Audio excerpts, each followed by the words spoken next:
আসেন আজকে বলি আমাদের মতো ছোট সেলস কর্পোরেটদের কথা।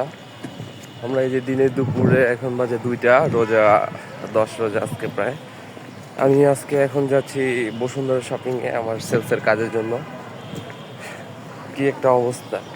কিন্তু যারা দেখেন গভর্নমেন্ট চাকরি করে সেই কলোনির ভিতর দিয়ে যাচ্ছে, অথচ আমাদের অবস্থা দেখেন। আমরা ছোট উদ্যোক্তা, আমাদের কোনো মূল্য নাই, আমাদের কন্টেন্ট কেউ দেখবে না, তারপর পরিশ্রম করে যাচ্ছি। সৌভাগ্য যেদিন আসে। কিন্তু সরকারি চাকরির মজাটা আলাদা, পাই নাই কখনো। তবে যদি আপনারা করেন তাহলে পাবেন। দেখেন এই যে আমার পিছনে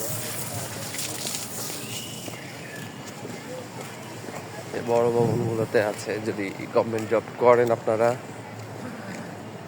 তাহলে 9টা to 10টা ডিউটি, এসি রুমে বসে ডিউটি।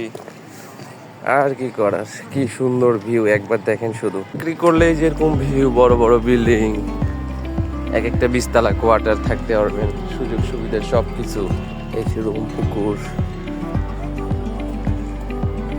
আর কি করার, যেহেতু কর্পোরেট লাইফ বেছে নিছি, দেখি কি হয় লাস্ট। দোয়া করবেন, ভালো থাকবেন, আল্লাহ হাফেজ।